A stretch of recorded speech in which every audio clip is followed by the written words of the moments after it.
Hello students, अभी फिर से क्विज चालू हो गया है। मलेरिया बुखार पैदा करने वाला प्रोटोजोआ कौन सा है? Entamoeba, plasmodium, leishmania, paramecium. तो प्लाज्मोडियम है, सही हो गया। फिर दूसरा क्वेश्चन देखते हैं।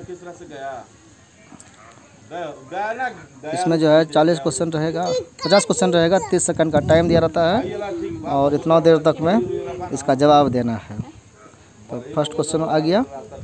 दूसरा क्वेश्चन, अजंता की चित्रकारी में क्या निरूपित किया गया? जातक, पंचतंत्र, महाभारत, रामायण। तो जातक कथा का है, देखते हैं। हाँ, सही हो गया। फिर इसके बाद जातक कथा जो है भगवान बुद्ध से जुड़ा हुआ है, उनके पूर्व जन्म की कुछ कहानियाँ हैं और उस चित्रकारी के माध्यम से कहानी कहने का प्रयास किया गया है उसमें। तो अजंता की जो गुफा है उसमें चित्रकारी किया गया जातक कथा से संबंधित। फिर आगे देखते हैं। निम्न में से कौन एक विषैला सर्प नहीं है? तो करैत विषैला है, समुद्री सर्प, वाइपर, पाइथन। हो सकता है समुद्री सर्प विषैला नहीं हो, देखते हैं। गलती हो गया। पाइथन जो है वो विषैला सर्प नहीं होता है, मतलब उसके काटने से जहर नहीं होता फैलता, या होता भी होगा तो मरेगा कोई नहीं, लेकिन और सब जहर खतरनाक होता है। फिर देखते हैं नेक्स्ट क्वेश्चन, 30 सेकंड होने वाला है। मंदिर निर्माण कला का जन्म सर्वप्रथम किस काल में हुआ? इनमें से कोई नहीं। कुषाण काल में, गुप्त काल में, मौर्य काल में। तो गुप्त काल में हुआ होगा, देखते हैं। हाँ, गुप्त काल में कई मंदिरों का निर्माण हुआ है, तो इसलिए इसको कहा जाता है कि उस समय मंदिर निर्माण कला का जन्म हुआ। कई डिज़ाइन में बना है और ऐसे डिज़ाइन में बना है जो आज भी संभव नहीं है लोगों से। इतने उन्नत प्रणाली होने के बाद भी, इतने टेक्निक होने के बाद भी इंजीनियर भी वैसा टेक्निक अभी भी बना नहीं पा रहे हैं। सेकेंड के लोलक की काल अवधि कितनी होती है? उसकी काल जो है 2 सेकंड की होती है। 1 सेकंड एक तरफ से दूसरी तरफ जाने में और दूसरा सेकंड उधर से इधर आने में। आप घड़ी में देखते होंगे जो पेंडुलम वाला होता है, तो एक बार पार करता है तो 1 सेकंड, दूसरी बार पार करता है तो दूसरा सेकंड। तो एक चक्र पूरा करने को इसके काल अवधि कहते हैं, इसलिए 2 सेकंड हुआ ये टाइम। फिर नेक्स्ट क्वेश्चन देखते हैं। कुछ रेगिस्तानी छिपकलियाँ अपने मल को शुष्क आकार में निष्कासित करती है, इससे किस प्रकार से मदद मिलती है? इसलिए रेगिस्तान में चूँकि इसको पानी बचाना है, देखते हैं क्या है। खाद की कमी की समस्या से निपटारा नहीं, जीवों को सीमित रखने का उपाय नहीं, जीवों का पर्यावरण के अनुसार अनुकूलन, यही सही है। अनुकूलन करता है वो अपने पर्यावरण से, और पर्यावरण में अनुकूलन करने का क्या मतलब है कि वहाँ पर पानी का अभाव है तो पानी की कम से कम बर्बादी हो। शरीर में शुष्क मल निकालता है, प्रत्येक क्रिया के बराबर वह और विपरीत दिशा में एक प्रतिक्रिया होती है। न्यूटन का तीसरा नियम है, इसलिए गति का तीसरा नियम है जो न्यूटन ने दिया था।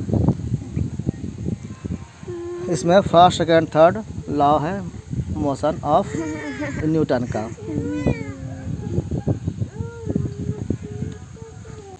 पेचिस के लिए उत्तरदायी प्रोटोजोआ है एंटमीबा, अमीबा, ट्रिपेनोसोमा।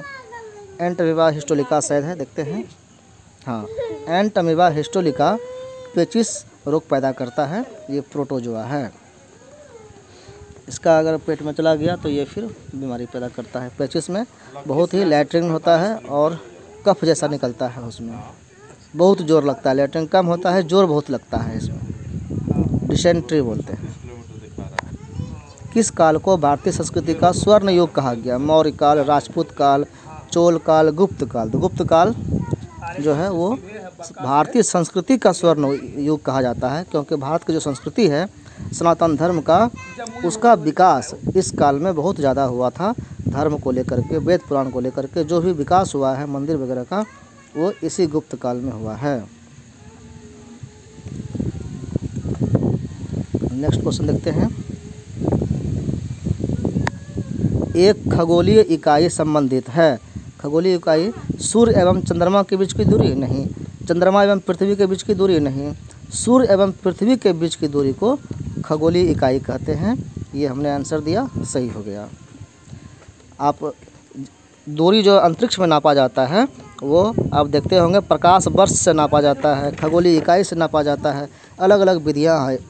एक वर्ष में प्रकाश कितना दूरी तय करता है उसको प्रकाश वर्ष कहते हैं, और सूर्य और पृथ्वी के बीच की दूरी को खगोलीय इकाई कहते हैं।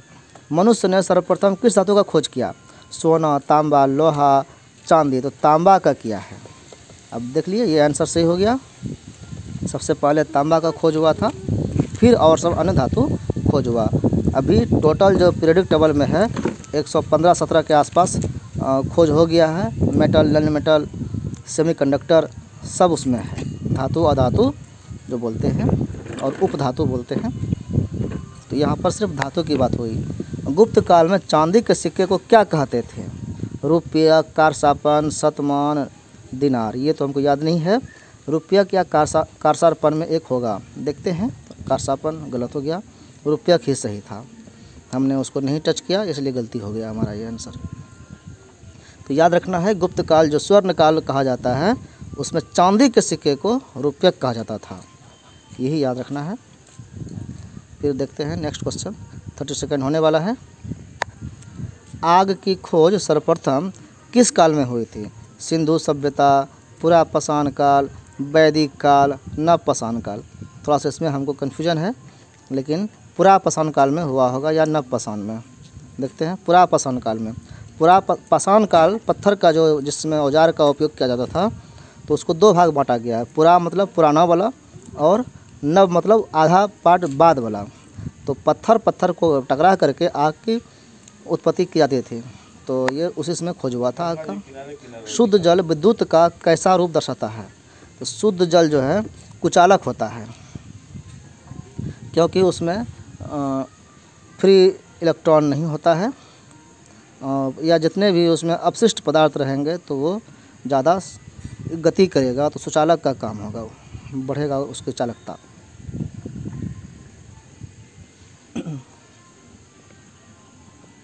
देखते हैं नेक्स्ट क्वेश्चन क्या है। सांपों की 20 ग्रंथियां किसके सदृश होती है?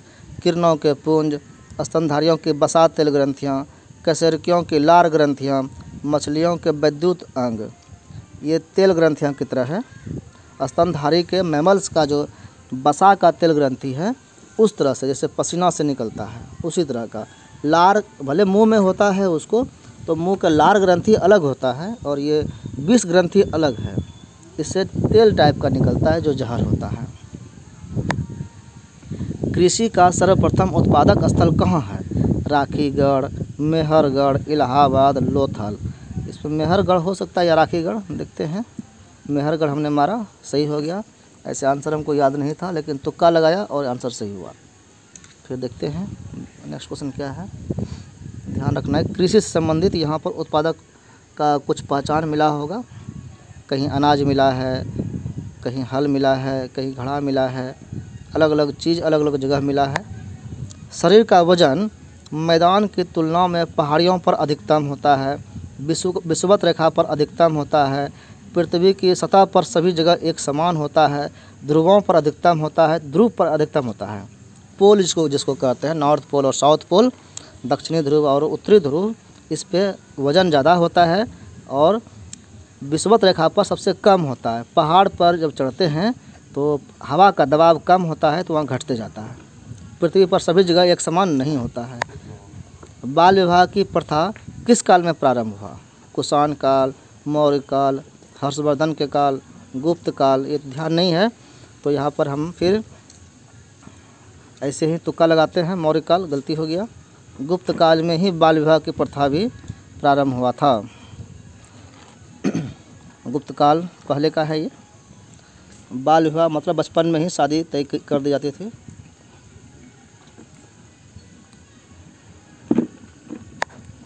सबसे विषैला सर्प है? वृक्षीय सर्प, करैत, मूस सर्प, पाइथन। करैत सबसे विषैला सर्प है, नाम याद रखिए, हमेशा पूछा जाता है।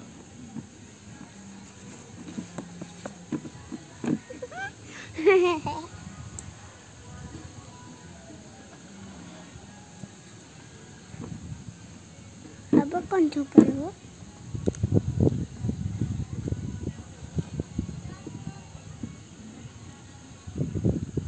देखते हैं नेक्स्ट क्वेश्चन क्या आ रहा है। मनुष्य के शरीर में एंट अमीबा के लिए हिस्टोलिका कहाँ पाया जाता है? गला में, आंत में, फेफड़ा में, आमाशय में? तो ये आंत में होगा, क्योंकि एंट अमीबा हिस्टोलिका जो है ये जब इन्फेक्शन करता है बॉडी में तो इसको पेचिस हो जाता है, डिसेंट्री हो जाता है। और डिसेंट्री मतलब लैट्रिन होना, और ये आंत से संबंधित है, इंटेस्टाइन से संबंधित है, इसलिए आंत आंसर हुआ, इंटेस्टाइन इसका आंसर हुआ।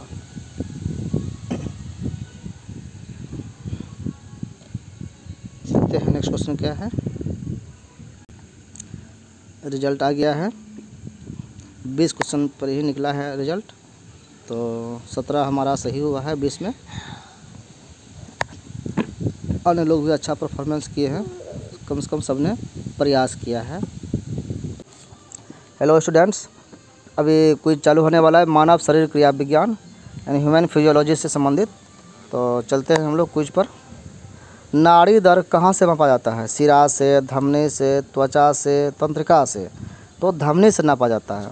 धमनी जो है वो हार्ट से निकल करके, आर्टरी इसको कहते हैं इंग्लिश में, तो हार्ट हृदय से निकल करके डायरेक्ट पूरा शरीर में वो खून पहुंचाता है, तो उसमें उसका पल्स रेट पता चलता है, उससे कितना प्रेशर से जा रहा है, तो इसलिए नाड़ी वहीं से मापा जाता है।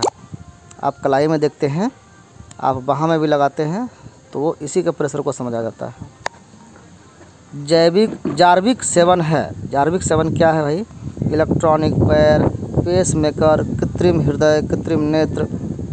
तो इसकी जानकारी थोड़ा सा हमको नहीं है, तो लेकिन फिर भी हम लगाते हैं आंसर पेस मेकर। गलती हो गया, ये कृत्रिम हृदय है, आर्टिफिशियल हार्ट। आप जानते हैं कि मनुष्य में एक ही दिल होता है, एक ही हार्ट होता है, और अगर वो फेल कर जाए तो आदमी मर जाता है, तो दूसरे व्यक्ति का उसमें हार्ट तुरंत लगाया जा सकता है तो ठीक है, लेकिन ये कृत्रिम बनाया गया है, आर्टिफिशियल। किस रुधिर वर्ग में दोनों एंटीबॉडी पाई जाती है? तो दोनों एंटीबॉडी होगा ए बी या ओ में, हम देखते हैं ओ में दोनों एंटीबॉडी पाई जाती है। एंटीबॉडी और एंटीजन दो तरह के चीज़ होते हैं, आप जानिएगा। एंटीबॉडी होता है जो बाहर से, जो एंटीजन होता है जो बाहर से कुछ अटैकर होते हैं, और एंटीबॉडी शरीर में उसके अपोजिट में बनता है। लाल रक्त कणिकाएँ कहाँ उत्पन्न होती है? तिल्ली, वृक्क, यकृत और अस्थिमज्जा। अस्थिमज्जा में होता है। अस्थिमज्जा को बोन मैरो कहते हैं। ये हार्ट के जो बोन है, बोन के बीच के भाग को कहते हैं, उसमें लिक्विड रहता है, उसमें ये आरबीसी बनता है, लाल रक्त कणिकाएँ। चलते हैं नेक्स्ट क्वेश्चन में। तिल्ली कहते हैं यहाँ पर लीवर को, नहीं स्प्लीन को कहते हैं। किसके मौजूदगी के कारण शरीर के भीतर रक्त जमता नहीं है? Fibrin, plasma, haemoglobin, heparin. Heparin के कारण जो है ब्लड कोगुलेट नहीं होता है, जमता नहीं है, और वो लिक्विड बना रहता है, पूरा शरीर में उसको चलते रहना होता है, और वो मीडियम है, उसमें हर चीज़ का ट्रांसपोर्टेशन होता है, एक जगह से दूसरे जगह पहुंचाने का काम करता है ब्लड, चाहे वो ऑक्सीजन हो, फूड हो, कार्बन डाइऑक्साइड हो। स्वस्थ मनुष्य में प्रति मिनट हृदय धड़कता है, एवरेज जो है ये 72 है, अलग अलग व्यक्ति में थोड़ा कम या ज़्यादा हो सकता है। पल्पिटेशन का रेट जो है हर व्यक्ति में अलग अलग होता है, किसी का जल्दी जल्दी भी होता है तो ज़्यादा हो जाएगा, किसी का स्लो चलता है थोड़ा सा तो कम भी होता है, लेकिन एवरेज 72 माना गया है। फिर देखते हैं नेक्स्ट क्वेश्चन क्या आ रहा है। 100 क्वेश्चन का ये चल रहा है। ज्ञान गंगा GKGS टेलीग्राम ग्रुप है।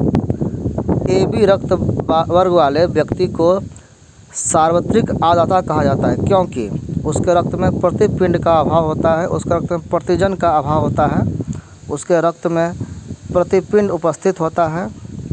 तो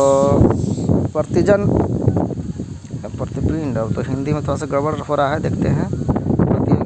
उसके रक्त में प्रतिपिंड का अभाव होता है। प्रतिपिंड जो है हो सकता है एंटीबॉडी हो।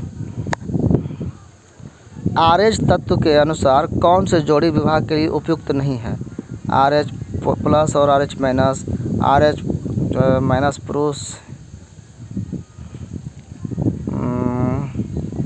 माइनस वाला हो सकता है, नहीं अच्छा, RH प्लस जो है पुरुष और RH माइनस महिला, ये उचित नहीं है। इसके अलावा सब उचित है।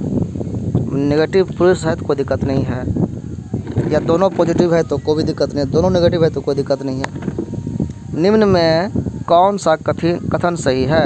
शरीर में सारा रक्त किडनी के माध्यम से मिल जाता है। शरीर में सारा रक्त किडनी के माध्यम से गुजरता है। शरीर में सारा रक्त किडनी के माध्यम से शुद्ध होता है। शरीर में सारा रक्त किडनी के माध्यम से बनता है, शुद्ध होता है। किडनी जो है प्यूरिफिकेशन का काम करता है, फिल्ट्रेशन करता है, वो छानता है, गंदगी को यूरिन में छान करके निकाल देता है, ब्लैडर में जमा होता है, पेशाब के रूप में बाहर निकलता है, तो छानने का काम करता है ये किडनी, इसी को वृक्क कहते हैं। दुग्ध प्रोटीन को पचाने वाला एंजाइम है पेप्सिन, ट्रिप्सिन, रेनिन, इरेप्सिन। ये रेनिन होना चाहिए, देखते हैं, रेनिन है, केसिन है, ये सब दूध को पचाने वाले होते हैं, दूध के प्रोटीन को पचाने वाले। नेक्स्ट क्वेश्चन चलते हैं। अभी 10 क्वेश्चन ही हुआ है, 100 क्वेश्चन का क्विज चल रहा है टेलीग्राम ग्रुप ज्ञान गंगा पर। ये वीडियो बना करके हम यूट्यूब पर डालेंगे, इसका लिंक इस ग्रुप का हम वहाँ पे डिस्क्रिप्शन में डाल देंगे। गति प्रेरक किससे संबंधित है?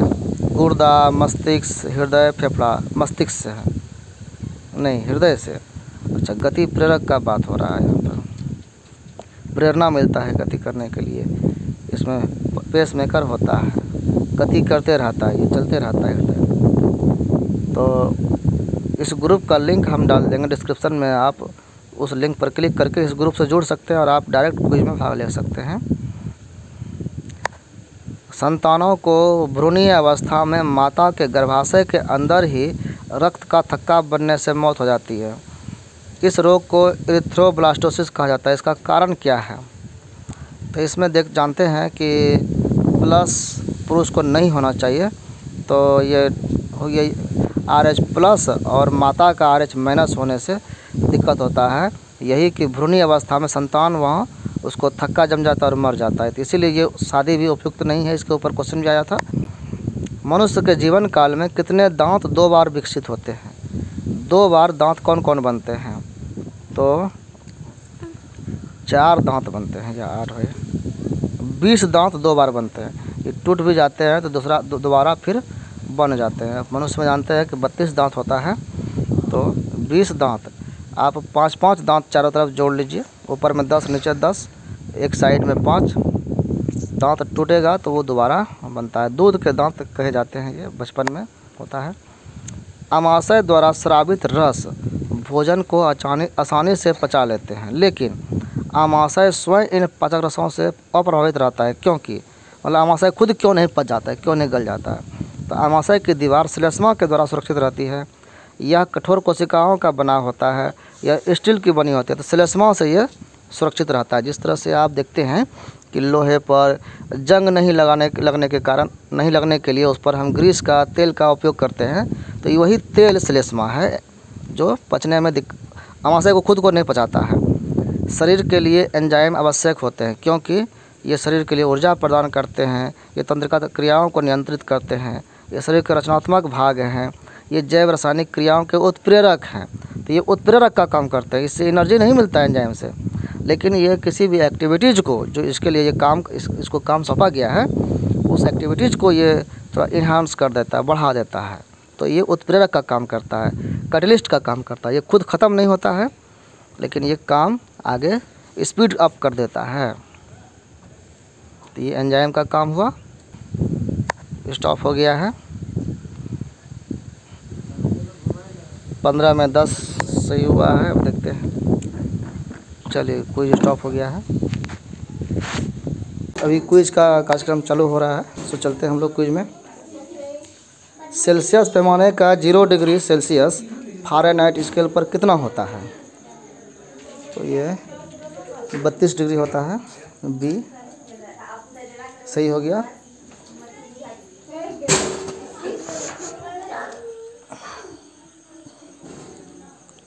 नेक्स्ट क्वेश्चन देखते हैं। फिजिक्स का क्वेश्चन चल रहा है।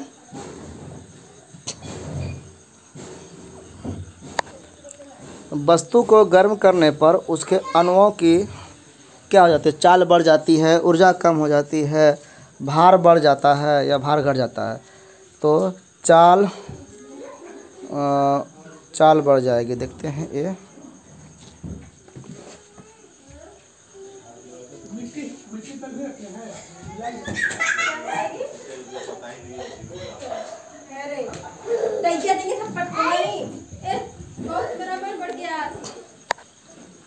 जब कुछ पानी का लगातार मंथन किया जाता है तब उसका ताप बढ़ जाता है। ऐसा क्यों होता है? ऊष्मा ऊर्जा का रूपांतरण ऊष्मीय ऊर्जा में, यांत्रिक ऊर्जा का रूपांतरण ऊष्मीय ऊर्जा में यही होता है। यांत्रिक ऊर्जा यंत्र की तरह जब चलता है वो, तो गर्म होने का मतलब ऊष्मा ऊर्जा उसमें निकलता है। यांत्रिक ऊर्जा का रूपांतरण ऊष्मीय ऊर्जा में हो जाता है। आप जानते हैं ऊर्जा संरक्षण सिद्धांत क्या कहता है? कंजर्वेशन ऑफ एनर्जी, कि ऊर्जा कभी ख़त्म नहीं होता है, वो ट्रांसफ़र हो जाता है, चेंज हो जाता है। अत्यधिक ऊंचे तापों की माप की जाती है प्लेटिनम प्रतिरोधी तापमापी से, ताप युग्म तापमापी से, पूर्ण विकिरण उत्तापमापी से, नाइट्रोजन गैस तापमापी से। अब ये हो सकता है नाइट्रोजन वाला हो, थोड़ा हम कन्फ्यूजन में हैं, देखते हैं, गलती हो गया। इसके लिए पूर्ण विकिरण उत्तापमापी से इसको माप किया जाता है, मेजर किया जाता है विकिरण वाला से। दो रेल पटरियों के मध्य जोड़ पर एक छोटा सा स्थान क्यों छोड़ा जाता है? क्योंकि ऐसे स्थान छोड़ने से कुछ लागत बचेगी नहीं, क्योंकि धातु गर्म करने पर फैलती है तथा ठंडी होने पर संकुचित होती है। यही हुआ बी। फैलने और सिकुड़ने के लिए स्पेस वहाँ पर बना दिया जाता है। नहीं तो अगर नहीं छोड़ा जाता तो वो फिर टेढ़ा हो जाता बढ़ने पर और फिर एक्सीडेंट हो सकता था। इसी के लिए उसको स्पेस दिया जाता है। गर्मियों में ताप 46 डिग्री हो जाने पर भी ऊँट गर्मी से राहत महसूस करता है। क्यों? रेगिस्तानी पौधों की छाया में बैठ करके, अपने शरीर के ताप को 42 डिग्री बढ़ा करके, या अपने शरीर में पानी का संचय करके, या उपरोक्त में से कोई नहीं। तो शायद इसमें पानी का संचय भी करता है और शरीर को तापमान भी बढ़ाता है। देखते हैं बी लगाते हैं। ये अपना तापमान शरीर का बढ़ा देता है। तो इस प्रक्रिया को कहते हैं होम्योस्टेसिस। बाहर के तापमान के हिसाब से अपने शरीर के तापमान को मेंटेन करना। मानव शरीर का सामान्य तापक्रम 98.4 डिग्री फ़ारेनहाइट है। इसके बराबर डिग्री सेल्सियस में तापक्रम कितना होगा? तो लगभग जो है 36-37 होता है। 32, 35, 36 बी हो सकता है हो। देखते हैं 37 डिग्री अप्रॉक्स होता है, तो 36.89 जो है ये इसके अप्रॉक्स है, इसलिए बी नंबर आंसर हुआ। जब धातु की ठोस गेंद के अंदर कोटर है, जब इस एक धातु के अंदर ऐसा है, जब इस धातु के गेंद को गर्म किया जाएगा तो कोटर का आयतन क्या होगा? बढ़ेगा, घटेगा, नहीं बदलेगा, 2 गुना हो जाएगा। घटना चाहिए क्योंकि स्पेस वो लेगा।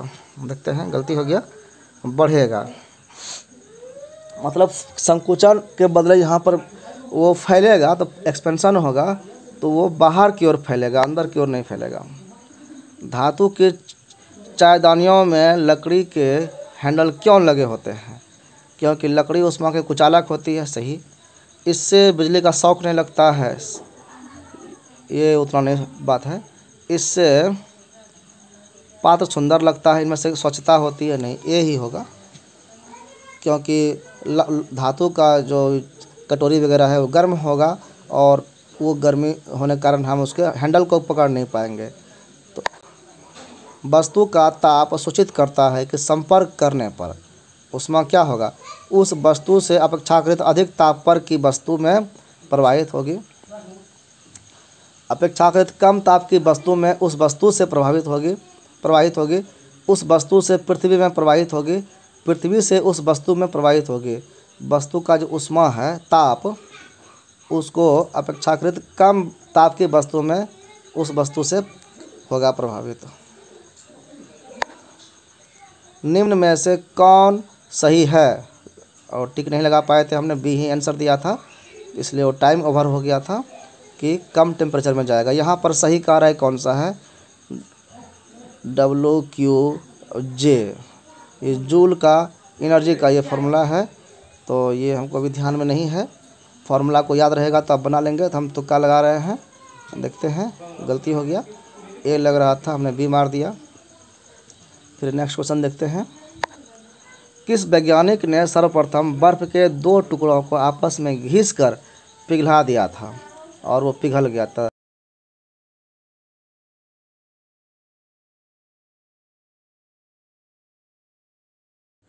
इसमें पूछा गया है कि वाष्प इंजन में जो जल उबलता हुआ यानी उसका हाई टेम्परेचर होता है किस कारण से? तो इसमें उच्च दाब के कारण होता है।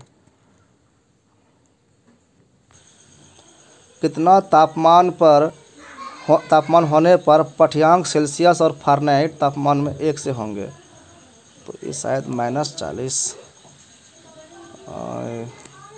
तो ध्यान में नहीं है, देखते हैं, -40 शायद होता है ए, हाँ, -40 डिग्री होने पर तापमान जो है सेल्सियस का और फ़ारेनहाइट का बराबर हो जाता है। अलग अलग मापक है टेम्परेचर नापने के लिए।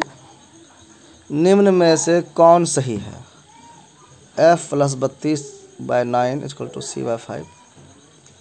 अब ये कैलकुलेशन जिसको फॉर्मूला याद है वही बना सकता है, तो हमको ध्यान में नहीं है, तो अभी कोई आंसर दे देते हैं। गलती हो गया, बी आंसर है।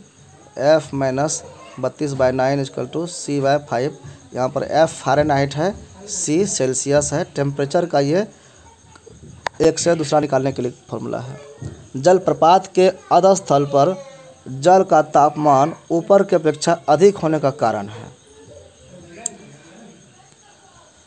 अधस्थल पर जल की स्थिति ऊर्जा अधिक होती है। अधरस्थल पर पृष्ठ ऊष्मा उपलब्ध कराता है। गिर रहे जल की गतिज ऊर्जा ऊष्मा में बदल जाती है। सी लग रहा है, देखते हैं। जो ऊपर से जल गिरता है वो वहाँ पर गतिज ऊर्जा उसका ऊष्मा ऊर्जा में बदल जाता है जब स्थिर होता है। तो जब किसी बोतल में पानी भरा जाता है और उसे जमने दिया जाता है तो बोतल टूट जाती है, क्योंकि पानी जमने पर फैलता है। ठीक, बोतल हिमांक पर सिकुड़ती है नहीं, सब गलत है, ये सही है। जमने पर उसका वो फैल जाता है वो, तो बोतल फट जाता है। इसीलिए थोड़ा बोतल में पानी कम रखना चाहिए।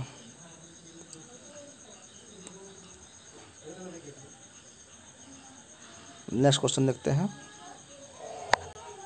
इसमें से कौन ऊष्मा का मात्रक नहीं है? Calorie, kilo calorie, joule, degree Celsius.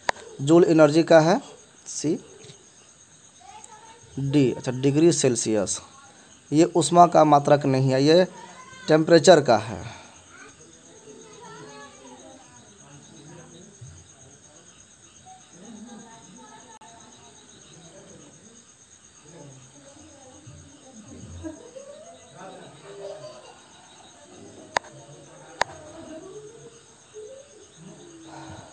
Cycle के ट्यूब अधिकांशतः गर्मी में क्यों फटते हैं?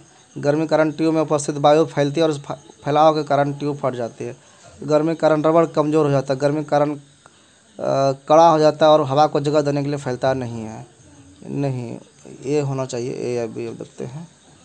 हवा जो है वो फैलता है गर्मी से और इसके कारण ट्यूब, अगर हवा टाइट है पूरा तो फुल है तो फैल जाएगा वो और फट जाएगा। अत्यधिक शीत ऋतु में पहाड़ों पर पानी की पाइपलाइनें फट जाती है। ये भी है, पानी जमने के कारण पाइप में पानी जमने पर सिकुड़ जाता है ना, फैल जाता है। सी आंसर होगा। टाइम ओवर हो गया, आंसर भी स्टॉप किसी ने कर दिया और आंसर आ गया।